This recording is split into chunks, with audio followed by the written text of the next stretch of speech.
말씀 전하는 말씀의 주제가 생명의 열매를 맺는 삶이라서 이 찬양을 먼저 드려요.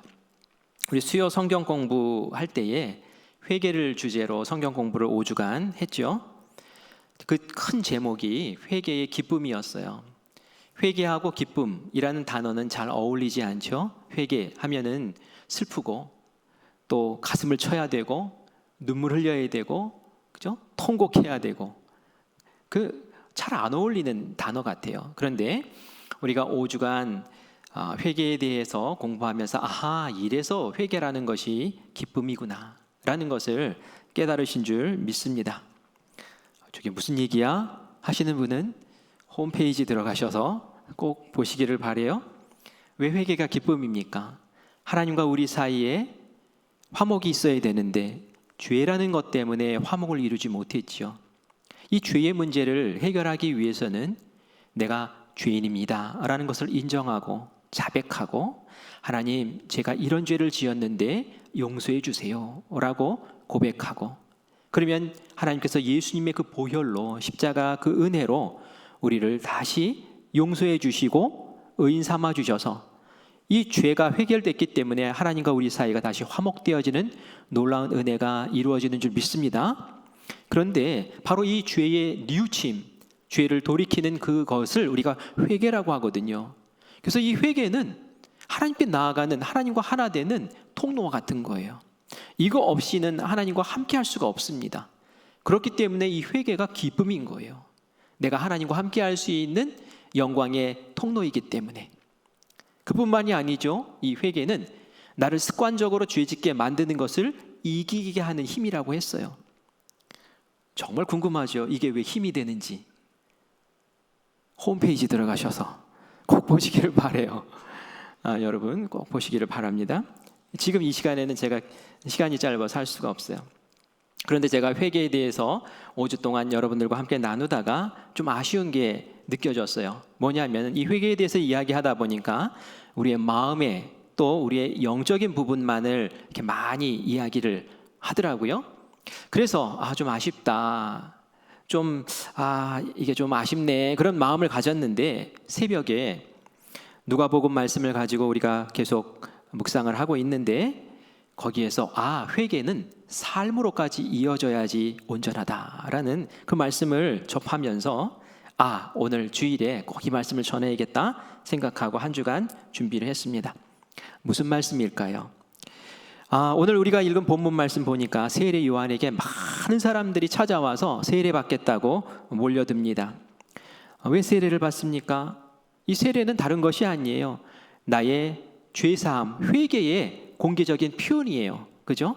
내가 이런 죄를 지었고 이제는 죄를 하나님 앞에서 용서받고 그리고 이제 새 사람으로 거듭났습니다 라는 것을 하나님 앞과 사람 앞에서 공개적으로 표현하는 거죠. 그래서 이 물 세례는 죄사함의 세례라고 우리가 볼 수 있습니다. 그런데 세례 요한에게 많은 사람들이 몰려들었는데, 그러면 세례 요한이 기뻐요, 슬퍼요? 자기에게 세례 받겠다고 몰려오는데 얼마나 기쁩니까? 저도 오늘 찬양할 때 이렇게 우리 성도님들을 쭉 둘러보면서 이 예배당에 우리 성도님들이 3층과 4층을 이렇게 다 채우시네, 너무 기쁘고 감사했어요. 그런데 오늘 이 세례 요한을 보니까 이 독사의 자식들아 하면서 도끼를 뿜어내요. 우리 한번 볼까요? 7절 말씀입니다. 같이 읽습니다. 요한이 세례받으러 나오는 무리에게 이르되 독사의 자식들아, 누가 너희에게 일러 장차 올 진노를 피하라 하더냐 라고 말해요. 우리가 이스라엘 문화 잘 모르지만 딱 보면 저게 욕인지 칭찬인지 금방 알지요. 독사의 자식들아 이렇게 말할 때 독사의 자식들아 이렇게 얘기 안 할 거예요. 그죠? 이 독사의 자식들아 하면서 얘기할 거예요. 분명히 욕입니다. 굉장히 저주하는 말이죠. 도대체 왜 자기에게 세례받으러 오는 사람에게 이렇게 독한 말을 하는 걸까요? 우리가 읽은 말씀에서는 그냥 무리라고 표현되어 있지만 마태복음에 찾아보면은 바리새인과 사두개인이라고 표현을 구체적으로 하고 있어요. 다시 말해서 이 당시에 종교 지도자들이었어요. 높임받았던 사람들이었어요. 신앙생활 잘한다고 인정받았던 그런 사람들이었어요. 그런데 이 사람들에 대해서 이렇게 독한 말을 하는 거예요. 이 성경 말씀에 제가 독사의 자식들이라는 말이 또 있나 하고 검색을 해봤더니 한 군데가 또 나오는 거예요. 그래서 보니까 예수님이 하셨어요. 그렇게 아주 점잖으시고 마음이 자애로우신 예수님이 어떻게 독사의 자식들이라는 말을 했을까 하고 마태복음 12장을 펼쳐봤더니 예수님이 귀신을 내어 쫓는 선한 일을 하셨거든요. 그런데도 불구하고 바리새인들이 와가지고 막 시비를 거는 거예요. 이게 마귀의 우두머리가 되니까 이렇게 귀신을 내쫓지 막 이러면서 말이죠, 마귀하고 막 한패인 것처럼 막 몰아가고 예수님 너무 속상한 거예요. 지금 나는 한 사람을 살리기 위해서 귀신을 내쫓았는데 지금 와서 고작 한다는 말이 시비 걸고 모함하고 이런 말을 하잖아요. 그러니까 예수님이 그런 말씀하세요. 좋은 나무가 좋은 열매 맺는다. 너희들이 지금 나에게 하는 말을 들으니 너희 속에 있는 그 마음이 더럽구나. 그러니까 그런 말의 열매를 너희들이 지금 뱉는 것 아니냐. 그러면서 너희 마음이 악하다. 독사의 자식들아 하면서 그때 막 야단치는 모습을 보게 됩니다. 이 바리새인들은 분명히 잘못한 게 있어요. 그죠? 예수님에게 시비 걸고 모함하고 그 마음에 아주 독한 그런 더러운 독사 같은 마음들을 가지고 있었으니까 당연히 이렇게 야단 맞는 거 맞다고 생각을 해요. 그런데 오늘 세례 요한 앞에 나온 회개하고 세례받겠다고 나온 이 사람들에게 왜 이 세례 요한은 그렇게 독한 말을 했을까요? 뭘 그렇게 잘못했을까요? 8절 말씀 같이 읽겠습니다. 그러므로 회개에 합당한 열매를 맺고 속으로 아브라함이 우리 조상이라 말하지 말라.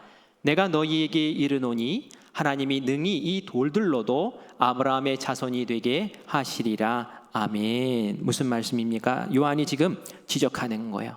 너희들 아브라함의 후손이라고, 아브라함의 자손이라고 너무 자만하고 교만하다. 그래서 너희에게 진정으로 필요한 그것을 하지 않는다. 그게 뭡니까? 회개에 합당한 열매를 맺어야 되는데 회개에 합당한 삶까지 들어가지 못하고 그저 종교 생활하는 걸로, 그냥 예배 드리는 걸로, 그냥 손 들고 사람들 앞에서 폼 잡고 기도하는 걸로, 그런 외형적인 어떤 모습으로 너희들의 권위를 내세우고 너희들이 구원받았다고 그냥 자랑하고, 저기 있는 세리, 저기 있는 죄인들에게는, 그냥 이방인들에게는 저들과 같지 않아서 감사하다고 그렇게 이야기하고 정말 꼴사납다 하면서 이 세례 요한이 지금 책망하고 있는 거예요. 그러면서 말씀합니다. 하나님은 이 돌들로도 아브라함의 자손 만들 수 있어. 이 돌들이 누굽니까? 이방인들 얘기하는 거예요. 그 혈통이 전혀 다른 이방인들도 하나님이 원하시면 얼마든지 하나님의 자녀 삼을 수 있는 거야. 지금 세례 요한이 강조하는 건 뭡니까? 회개에 합당한 삶의 변화, 그 삶의 열매들을 맺어야 된다. 그게 진짜 회개야. 그냥 어떻게 하면 죄에 한번 씻어볼까? 어떻게 하면 내가 천국 가는데 지장 없을까? 하고 너희들이 그런 방편으로 세례를 이용하려고 여기에 왔는데 그거 하려고 내가 세례 주는 거 아니다 하면서 이 온 사람들을 그렇게 책망하는 거죠. 그러면서 말합니다. 도끼가 이미 너희들 그 뿌리에 지금 얹혀 있다. 힘만 주면 다 잘려나가는 거야. 좋은 열매 맺지 못하는, 그러니까 삶의 열매가 드러나지 않는 그러한 모습은 결국은 다 잘려가지고 불구덩이 속에 들어갈 거야. 다 지옥 갈 녀석들이야 하면서 이렇게 세례 요한이 강력하게 얘기하는 거죠. 그래요. 회개라는 것은 우리 마음에 있는 죄를 토설하는 것도 회개이지만 그게 전부가 아닌 거죠. 회개했으면 그 회개에 합당한 삶의 변화까지, 그 회개에 합당한 삶의 열매까지 맺힐 때에 그것이 진정한 진짜 회개인 줄 믿습니다. 그런데 여기서 회개에 합당한 열매가 도대체 구체적으로 뭘 얘기할까요? 좋은 열매를 맺는다는 것이 도대체 뭘 얘기할까요? 그래서 이 책망받았던 사람들이 세례 요한에게 물어요. 아니, 그게 도대체 뭡니까? 좀 알려주세요 하고 묻습니다. 어떤 대단한 말을 할 것으로 기대하고 물어봤을 거예요. 근데 세례 요한이 뭐라고 얘기하는지 한번 들어봅시다. 11절 말씀입니다. 같이 읽습니다. 대답하여 이르되 옷 두 벌 있는 자는 옷 없는 자에게 나눠줄 것이요 먹을 것이 있는 자도 그렇게 할 것이니라 하고. 너무 쉽죠? 옷 두 벌 있는 사람은 한 벌 주고, 내가 먹을 것이 있으면 나 먹을 것 외에 다른 것을 나눠주라는 거예요. 우리는 이것을 이웃사랑이라고 표현을 하죠. 그래요. 이웃사랑하는 모습 가지라는 거예요. 와가지고 하나님 찬양하고 하나님 예배하고 그런 하나님께 드리는 그 모든 것들은 썩 잘하는데, 너희들의 삶 속에서 이웃들까지 녹아져 들어가서 그들을 섬기고 사랑하고 애쓰는 그런 모습은 연약하고 부족하구나라는 거죠. 하나님 사랑과 이웃 사랑은 동등한 무게로 우리가 비중을 두고 균형 있게 그렇게 품어야 되는 줄 믿습니다. 이웃 사랑은 예수님도 굉장히 강조하셨거든요. 율법사가 어느 날 예수님에게 왔어요. 누가복음 10장에 보면 나옵니다. 하나님이 주신 율법이 많고 계명이 많은데 예수님, 어떤 게 가장 중요한 계명입니까? 그걸 꽉 농축시키면 뭐가 가장 소중한 계명입니까? 그래, 너는 율법에 대해서 많이 알지 않니? 너는 어떻게 생각하니? 하고 묻죠. 그때에 누가복음 10장 27절과 같이 율법사가 대답합니다. 같이 읽습니다. 대답하여 이르되 네 마음을 다하며 목숨을 다하며 힘을 다하며 뜻을 다하여 주 너의 하나님을 사랑하고 또한 네 이웃을 네 자신과 같이 사랑하라 하였나이다. 아멘. 정답이에요? 오답이에요? 정답이에요. 예수님이 제대로 알고 있다. 그러면서 칭찬하시죠. 하나님 사랑 어떻게 합니까? 하나님 사랑이 바로 우리가 모여서 이렇게 예배 드리는 건 줄 믿습니다. 예배 왜 드립니까? 우리 좋으라고 예배 드리는 걸까요? 아니에요. 예배는 철저하게 하나님 기뻐하시는 예배가 되어야 되는 줄 믿습니다. 하나님이 이 예배의 자리를 보셔요. 우리의 찬양을 들으세요. 우리 드리는 기도를 받으시고 우리의 물질을 받으시고 우리의 헌신을 받으시는 줄 믿습니다. 우리 한국교회는 하나님 사랑을 너무 잘한다고 세계에 있는 학자들이 평가를 해요. 그런데 똑같이 소중하게 우리가 여겨야 될 그것 뭡니까? 바로 이웃사랑. 그 이웃사랑에 대해서는 우리가 조금 느슨한 경향이 있어요. 분명히 오늘 말씀에도 이웃을 네 자신과 같이 사랑하라고 하였는데 마태복음에는 이 둘째 계명도 그와 같으니라고 표현하는 그 표현이 들어가 있어요. 첫째 계명 못지않게 이 둘째 계명도 중요하다는 거예요. 무게가 똑같다는 거예요. 하나님 사랑은 이만큼, 이웃 사랑은 이만큼이 아니라 하나님 사랑과 이웃 사랑은 똑같은 중요함으로 다뤄야 되는 계명이야, 지켜야 되는 계명이야라고 가르쳐주고 있는 거예요. 예수님께서 율법사에게 강조하세요. 내 말이 옳다, 내 말이 옳다. 이를 행하라 하면서 그렇게 살으라고 강조하는 것을 우리가 보게 됩니다. 율법학자가 하나님 예수님 앞에 좀 잘나 보이고 싶었어요. 내가 이제 지금 칭찬받았잖아요. 하나님 사랑, 이웃 사랑 또 정답 맞췄잖아요. 우쭐해가지고 예수님에게 묻습니다. 예수님, 우리 이웃은 도대체 누굽니까? 하고 묻습니다. 그래서 나온 비유가 바로 선한 사마리아인의 비유죠. 여러분들이 너무 잘 아는 비유예요. 그런데 이 비유의 말씀을 여러분들이 잘 듣고 나서 답을 딱 알아야 돼요. 무슨 답을 알아야 되냐면은 이 율법사가 질문한 질문이 뭡니까? 우리의 이웃이 누구입니까? 라고 물은 거예요. 그러면 그 비유를 통해서 우리가 얻을 답은 뭡니까? 우리의 이웃이 이것이구나 라는 것을 얻어야 된단 말이에요. 근데 그것을 잘 모를 때가 있어요. 이 비유를 듣고 나서도 내 이웃이 누구지를 잘 모르는 경향이 있어요. 오늘 그걸 좀 바로 잡았으면 좋겠어요. 그 말씀을 간단히 보면 이렇습니다. 어떤 사람이 유대인인데 예루살렘에서 여리고로 내려가고 있었어요. 낮은 지역에 있었으니까요. 그러다가 강도를 만났어요. 이 강도들이 무자비하게 돈을 빼앗고 옷을 홀랑 벗기고 그리고 두들겨 패가지고 거의 막 죽을 정도를 만들어 놓고 가버린 거예요. 마침 그 길을 제사장이 지나갑니다. 제사장은 유대인이에요. 그렇죠? 유대인이 같은 동족이 지나가고 그 선함을 강조하는 그 사람이 지나가는데 저기 보니까 강도에게 맞아서 거반 죽게 생긴 사람이 보이는 거예요. 피 흘리고 있는데 아이고 내가 여기 같이 있다가는 강도 만나겠다 싶어가지고 얼른 그 자리를 피해서 갑니다. 그 다음에 레위인이 가는데 레위인도 똑같이 그러는 거예요. 근데 세 번째 사람 누구였을까요? 바로 사마리아 사람이 그곳을 지나가다가 발걸음을 멈추고 쳐다봤더니 불쌍한 마음이 들어서 그에게 접근하고 자기가 가지고 있던 포도주로 상처를 씻고 올리브 기름으로 그 상처를 닦아주고 그리고 자기가 타고 있던 나귀에 그 사람을 실어서 근처에 있던 주막에다가 내려놓고 방에서 그를 돌봐주면서 하룻밤을 같이 지내고 그 다음 날에는 주모에게 돈을 주면서 내가 일 보고 다시 돌아올 텐데 돈이 더 들면 내가 더 줄 테니 이 사람 좀 잘 돌봐달라고 하는 이야기가 이 선한 사마리아인의 비유의 전부예요. 그러면서 묻습니다. 누가 이 사람의 이 강도 만난 사람의 이웃이냐라고 물어요. 누굽니까? 선한 사마리아인입니다 라고 대답을 할 줄 알았더니 그렇게 대답을 안 하고 그에게 자비를 베푼 자입니다 라고 얘기를 해요.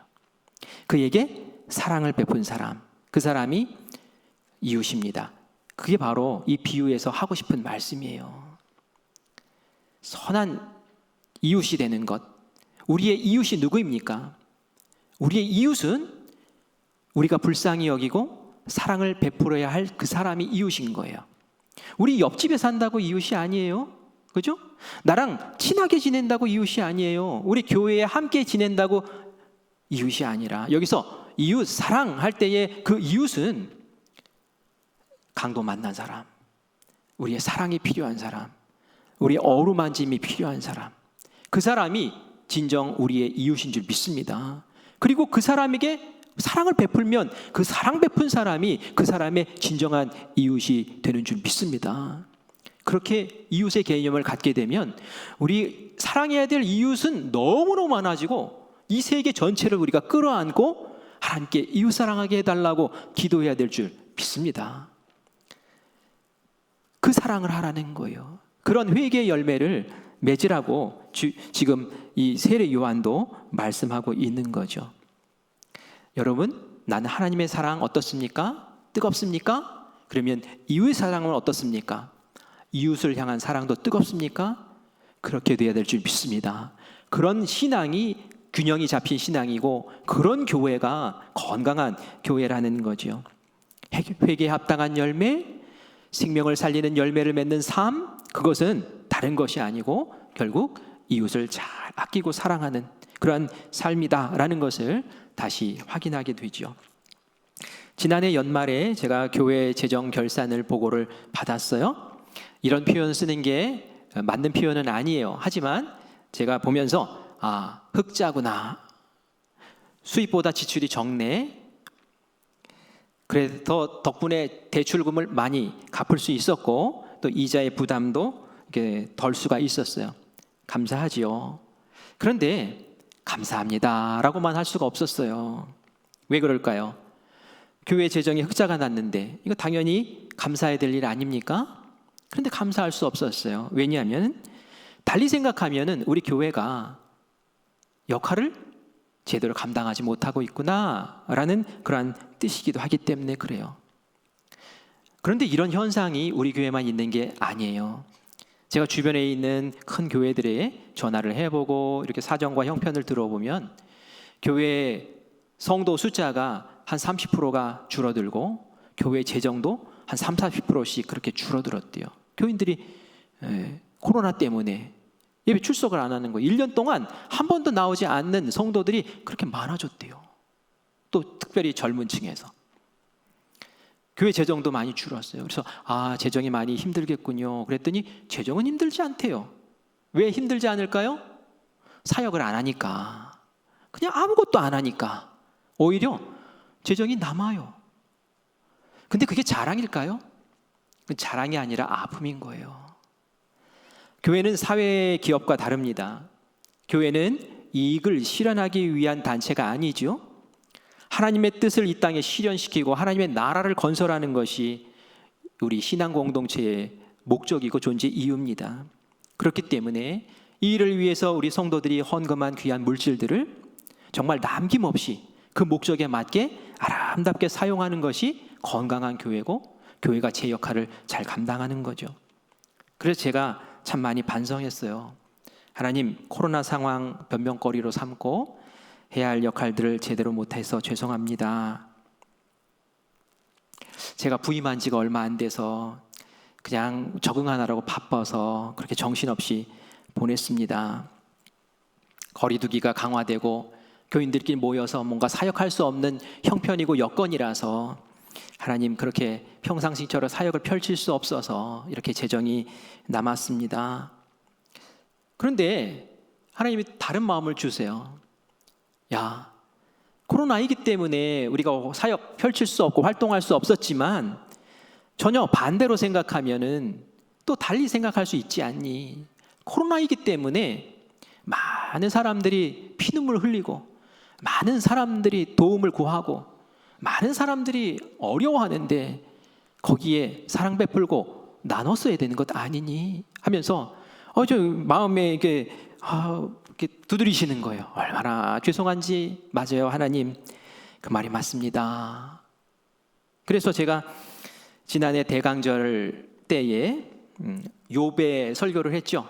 욥이 자기가 고난 속에서 하나님께 막 호소하잖아요. 하나님, 제가 얼마나 의롭게 살았습니까? 하나님, 제가 어려운 사람, 가난한 사람, 힘든 사람 못 본 척하지 않고 그냥 그들 돌보며 아끼며 그렇게 살지 않았습니까? 그 호소하는 말씀을 제가 여러분들에게 드리면서 우리도 못 본 척하지 맙시다, 그렇게 말씀을 드리고 우리 구제하는 일에, 사랑 나누는 일에 우리 한번 전력을 기울여 봅시다 라는 말씀을 드렸던 기억이 있어요. 이 설교를 들으시고 이후에 여러 성도님들이 구제헌금을 드리시더라고요. 제가 한 가족의 감사헌금 봉투를 보면서 마음이 짠해서 여러분들에게 잠깐 소개를 해드릴게요. 개인적인 사연이 있는 부분은 제가 생략을 하고 그 뒤에 내용이 이랬습니다. 어려운 일이 있었어요. 그런데 많은 중보기도를 받고 잘 회복되어 너무 감사했습니다. 많은 사랑과 감사를 흘려보내고자 일정 금액을 두고 기도하던 중 11월 28일 주일 말씀을 듣고 구제 헌금으로 드려야겠다는 마음을 주셨습니다. 감사하게도 그날 남편에게 같은 마음을 주셨습니다. 응답하신 주님께 감사하며 어려운 이웃에게 사용되어지기를 기도하며 드립니다. 이 감사헌금에 담긴 그런 고백이었어요. 너무 감사하죠? 그래요. 이 마음이 너무 소중하더라고요. 한 선교회에서는 지역 어려운 이웃 도와달라고 1,000만 원을 헌금을 하셨고요. 또 우리 모든 성도님들도 지난 성탄절에 드린 헌금이 구제를 위해서, 이웃을 위해서 사용된다는 것을 알고 그렇게 헌금하신 줄 믿습니다. 너무 감사해요. 또 작년에 재정부는 그 재정을 마감하기 전에 목사님, 우리가 올해 구제헌금으로 모았던 그 부분은 구제헌금을 위해서 사용했으면 좋겠어요. 구제를 위해서 사용합시다 해가지고 그 부분은 빼놓고, 그래서 마감을 하고 이제 올해 초에 우리가 구제를 위해서 또 지출을 할 계획입니다. 지금 우리 사회봉사부장으로 이제 세움받고 섬기고 있는 이병목 장로님이 우리 성도님들이 추천한 분들을 교회 안에서, 교회 밖에서 추천하신 분들을 다 이렇게 정리해서 우리 함께 또 의논하고 해가지고 이제 구정 때 이제 사랑을 흘려보낼 계획이에요. 또 추석 때도 한 번 더 할 그런 생각입니다. 바로 이런 모습이 지금 세례 요한이 말한 생명의 열매를 맺는 삶, 회개에 합당한 그러한 열매를 맺는 삶인 줄 믿습니다. 그렇죠? 이런 말씀, 이러한 모습, 이러한 능력으로 우리가 살 때에 하나님 앞에서 떳떳하고 하나님 앞에서 칭찬받는 귀한 복된 삶이 될 줄 믿습니다. 다시 말씀으로 돌아갈게요. 근데 제가 지금 드린 말씀 그 이후에 나오는 말씀이 사실은 그 말씀을 묵상하다가 저에게 큰 충격으로 다가왔어요. 무슨 말씀이냐면은 회개에 합당한 열매를 드리라라는 말씀을 그 바리새인과 사두개인도 들었지만 그곳에 모여 있었던 사람들도 같이 듣고, 맞아, 회개에 합당한 열매? 그게 뭐야? 그 이웃에게 그렇게 나눠주는 거야? 이 세리들이 궁금한 거예요. 자기들도 세례 받기 위해서 왔잖아요. 이 세리들이 얘기합니다. 그러면 우리는 무엇을 해야 됩니까? 우리도 무엇을 해야지 회개에 합당한 열매를 맺는 겁니까? 하고 물어봐요. 그러자 이 세례 요한이 이렇게 얘기합니다. 13절 말씀 같이 읽겠습니다. 이르되 부과된 것 외에는 거두지 말라 하고. 무슨 말이에요? 부과된 세금 외에는 너희 거두지 마. 다시 말해서 너희들 지금 부과된 것 외에도 많이 걷고 있지? 그거 하지 마. 그게 회개에 합당한 열매야 라고 지금 말하고 있는 거죠. 당시 세리들은 굉장히 동족들에게 마귀 같은 존재로 인식되었습니다. 세리가 하는 일이 세금 걷는 일이에요. 지금 우리 시대로 따지면 세무공무원들이에요. 우리 교회 계시나 모르겠어요. 근데 세무공무원들 보면서 우리가 마귀 같은 자식 이렇게 얘기하지 않죠? 그렇죠?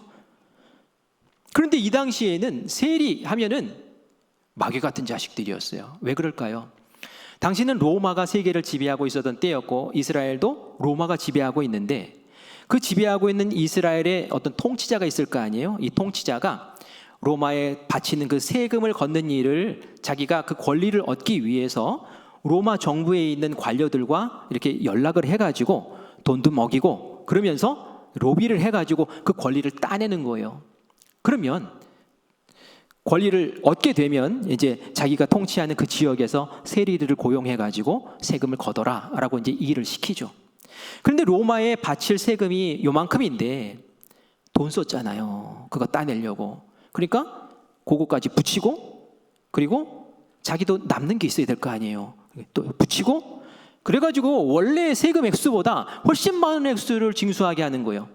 그럼 세리들이 그 액수를 가지고 밖에 나가가지고 그 집마다 찾아내면서 자기가 또 띄어 먹어야 될 것을 또 이만큼 또 붙이는 거예요. 그러니까 이스라엘 백성들이 이거 죽어날 노릇이에요. 다른 것도 아니고 같은 동족이 지금 피 빨아먹는 그 일을 앞장서서 하고 있으니 얼마나 속상하고 얼마나 억울하겠어요. 그래서 그 당시에 세리들은 악명 높을 수밖에 없었다는 얘기죠. 제가 생각할 때에 이 세리들에게 세례 요한이 할 수 있는 말, 야 당장 세리직 그만둬, 이래 맞는 거 아닙니까? 근데 세례 요한이 그렇게 얘기를 안 하더란 말이에요. 부과된 것 외에는 거두지 말아라. 그냥 세리 일 하라는 거예요. 그게 이상하더라고요. 그런데 그게 바로 회개에 합당한 열매를 맺는 삶이라는 거예요. 정직한 세리가 되라는 거예요. 네가 선 자리에서 네가 가지고 있는 그 직무에서 네가 가지고 있는 그 힘을 바르게 사용하면서 그 세금 걷는 일을 정확하게 바르게 직무를 수행하는 것이 회개에 합당한 열매라는 거예요. 그거 때려치워라가 아니고. 삭개오 여러분 아시잖아요. 세리 하면 삭개오. 삭개오는 세리의 장이에요. 장, 우두머리예요. 근데 이 사람이 여리고에 샀는데 예수님을 만났어요. 예수님 앞에 고백을 합니다. 예수님 만나고 변화된 거예요. 어떻게 고백합니까? 나의 소유의 절반을 가난한 자에게 내어주겠습니다. 떼먹은 게 많은 거죠. 그죠? 그러니까 그렇게 하겠습니다. 내가 억지로 빼앗은 것, 강탈한 것이 있다면 내가 4배로 갚겠습니다. 뭡니까? 이게 바로 회개에 합당한 열매를 맺는 삶이라는 거예요. 그냥 입으로만 잘못됐습니다, 회개합니다, 이게 아니라 그 마음을 바꾸고 그 삶까지 돌이키고 그리고 이렇게 살겠습니다 라고 하는 것이 정말 예수님께서 원하시는, 하나님께서 바라시는 그러한 우리의 온전한 삶인 줄 믿습니다. 삭개오가 고백한 대로 그렇게 했을까요? 성경에 안 나와요. 이건 천국 가서 봐야 될 텐데 저는 그렇게 했을 거라고 믿어요. 왜냐하면 예수님 만났으니까. 복음을 만나고 예수님을 만나면 변합니다. 안 변하는 사람 없어요. 예수님 만나면 다 변하는 줄 믿습니다. 우리도 예수님 만난 사람이기 때문에 변할 줄 믿습니다. 바로 그 자리에 군인들도 있었어요. 군인들이 또 궁금한 거예요. 우리에게 회개에 합당한 열매는 뭘까? 세례 요한에게 묻습니다. 그럼 우리는 뭐 해야 되느냐라고 물어요. 뭐라고 얘기했을까요? 한번 들어봅시다. 14절 말씀이에요. 같이 읽겠습니다. 군인들도 물어 이르되 우리는 무엇을 하리이까 하매 이르되 사람에게서 강탈하지 말며 거짓으로 고발하지 말고 받는 급료를 족한 줄로 알라 하니라. 받는 급료, 월급 받는 걸로 족하게 여겨라. 그거 부족하다고 뜯어먹으려고 하지 마. 강탈하려고 하지 마. 거짓으로 고발하지 마. 제발 제1만 제대로 똑바로 해라 라고 말하고 있는 거예요. 왜 군인들에게 이런 말을 했을까요? 이 당시에 여기서 말하는 군인은 그 로마 군인 얘기하는 게 아니라 유대인들이 고용한, 유대인 정부에서 고용한 그런 유대인 또 이방 사람들 가운데서 고용한 사람들 얘기하는 건데요. 세리가 세금 걷으러 갈 때에 야 세금 내. 근데 뭐 엄청나게 많은 세금을 내라 하는데 그거 내겠어요? 버틸 거 아니에요. 그러니까 군인을 대동해서 가는 거예요. 다 뒤집어 엎어 해가지고 막 다 뒤집어 엎어 버리는 거예요. 안 내면 안 되게 만들어 버리는 거예요. 그냥 강팍하게 그렇게 구는 거예요. 강탈을 해가는 거예요. 자기들이 월급이 적으니까 어떡합니까? 거기서도 더 뜯어내는 거예요. 그러니까 이 군인들도 아주 못됐죠. 자기의 힘을 가지고 자기의 사욕을 채우고 있었던 거예요. 그래서 회개에 합당한 열매를 맺어라 라고 얘기하는 것. 군인 그만둬라가 아니에요. 군인도 필요하죠. 나라를 지키기 위해서 필요하단 말이에요.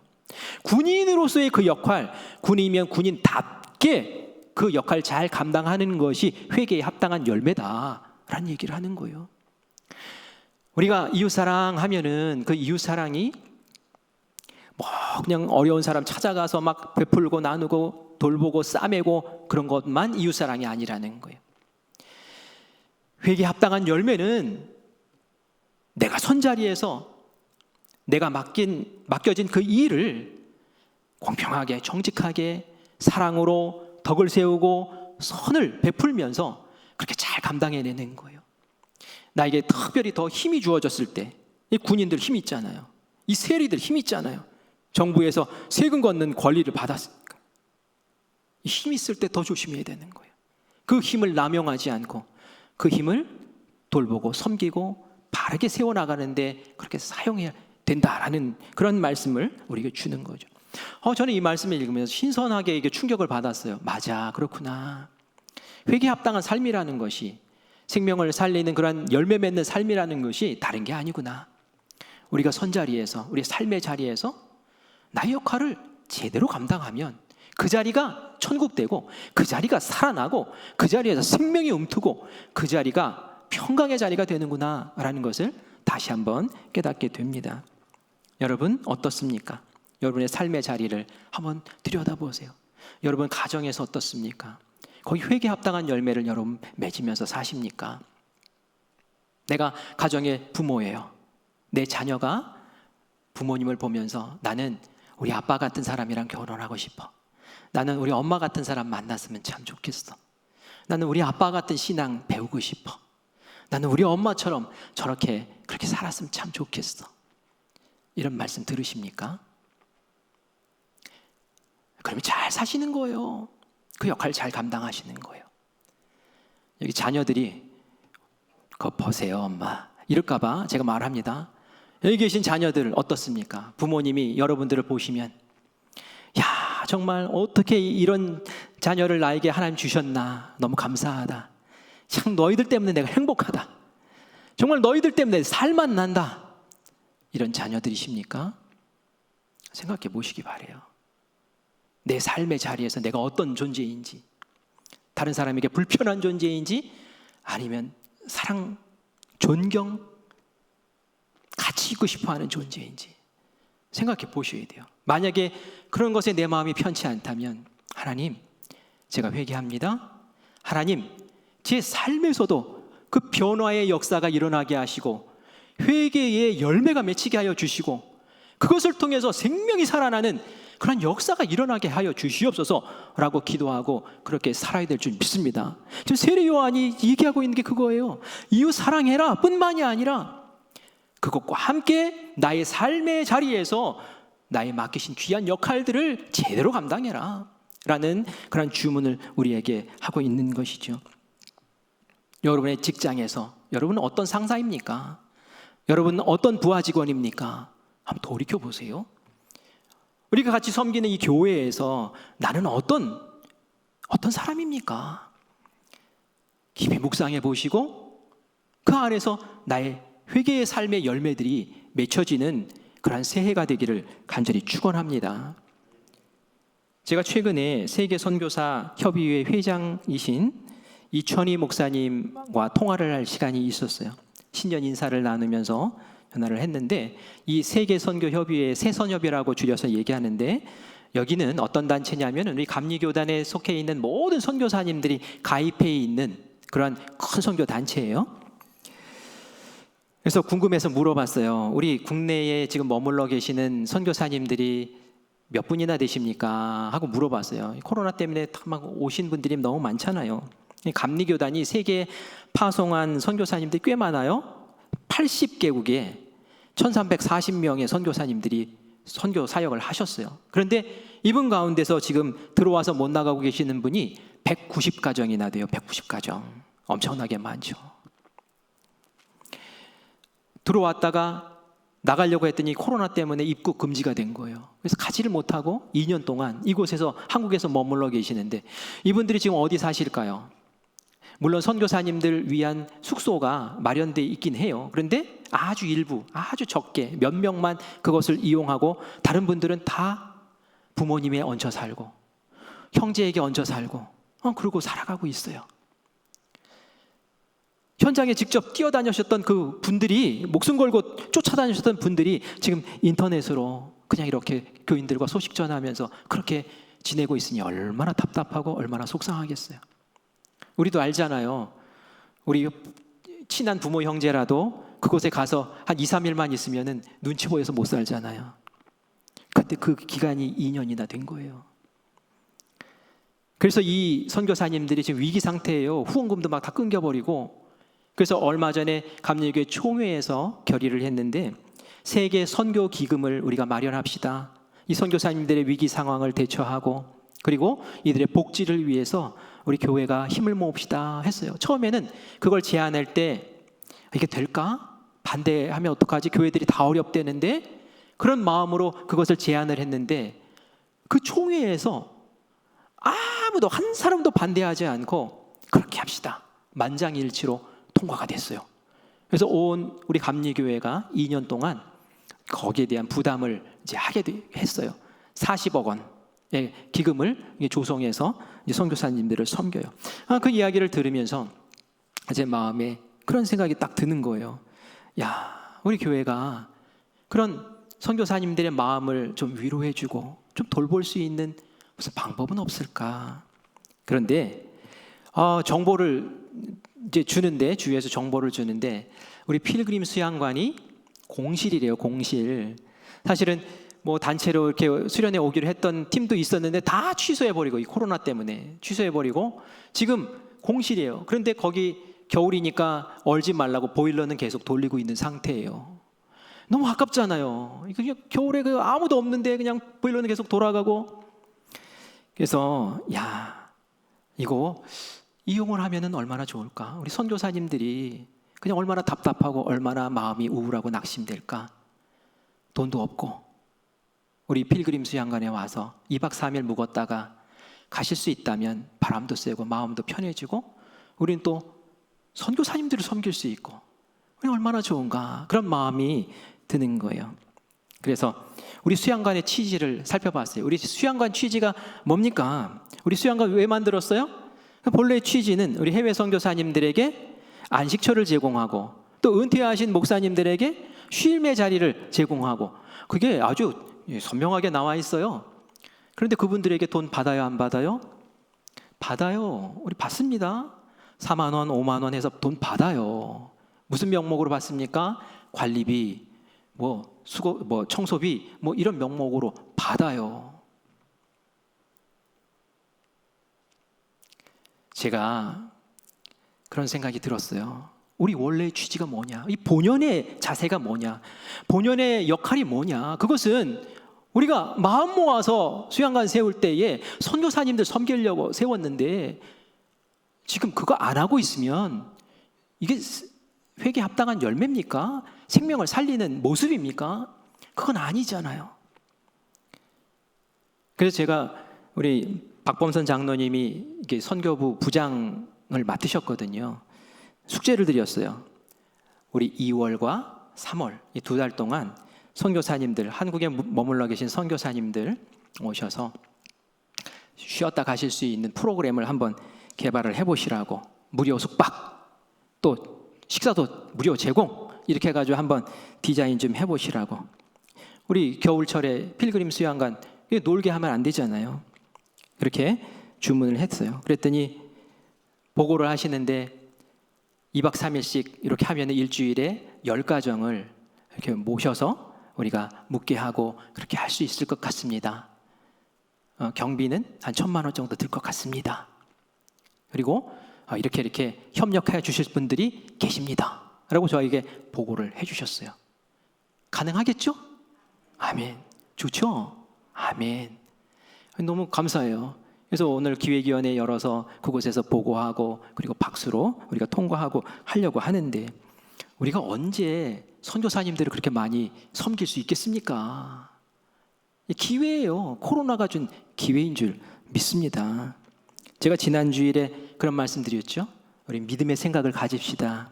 믿음의 말을 합시다. 믿음으로 행동합시다. 그랬어요. 저는 이 일이 제대로 될는지 안 되는지 잘 모르겠어요. 코로나이기 때문에 선교사님들이 안 오시겠다 할 수도 있을지도 몰라요. 그런데 저는 하나님께서 주신 마음으로 믿음을 세우고 그리고 말로 여러분들에게 지금 선포하는 거예요. 그리고 그것을 행할 거예요. 하나님께서 어떻게 역사하시는지 우리 함께 보자고요. 그리고 하나님께서 우리 교회를 사랑을 베푸는 교회, 하나님의 일에 합당한 모습으로 그렇게 쓰는 교회를 어떻게 복주시는지 우리 함께 보시는 모두가 되기를 간절히 축원합니다. 그래요. 그래서 우리 신천 장로님들에게 제가 역할을 이렇게 막 드리고 숙제도 주고 했더니 우리 선임 장로님들의 지도를 받으면서 얼마나 열심히 하시는지 몰라요. 잘하시죠? 우리 박수로 한번 격려하겠습니다. 감사해요. 그래서 성도님들도 오늘 전한 말씀 들으면서 다시 한번 다짐해 봅시다. 그래, 우리가 이 땅 가운데서 하나님과 친밀하고 화목하고 천국 만드는 사람으로 살아야지. 그런데 우리 사이에 죄가 끼면 안 되지. 우리 죄를 회개하고 정결하게 살아야지. 그런데 회개한 합당한 그런 열매도 맺어야지. 내 삶에 고백뿐만이 아니라 변화된 역사가 드러나야지. 그리고 이웃 사랑하자, 살리자. 그런 일에 나의 마음을 두고 기도하고 내 물질을 두고 또 시간을 거기에 투자하자. 하나님께서 기뻐하실 거야. 하나님께서 이루실 거야. 또 하나의 열매를 맺는 우리가 되기를 간절히 소망합니다. 우리 그런 고백을 찬양으로 다시 한번 고백하겠습니다. 감사해요. 깨닫지 못했었는데. 우리 다시 한번 가사를 생각하면서 주님께 고백합니다.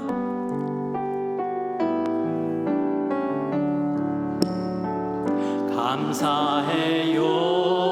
깨닫지 못했었는데 내가 얼마나 소중한 존재라는 것, 태초부터 지금까지 하나님의 사랑은 항상 날 향하고 있었다는 것, 고마워요. 그 사랑을 가르쳐준 당신께, 주께서 나타나신 당신께 그리스도의 사랑으로 더욱 섬기며 이제 나도 세상에 전하리라. 당신은 사랑받기 위해 그리고 그 사랑 전하기 위해 주께서 택하시고 이 땅에 심으셨네. 또 하나의 열매를 바라시며 당신은 사랑받기 위해 당신은 사랑받기 위해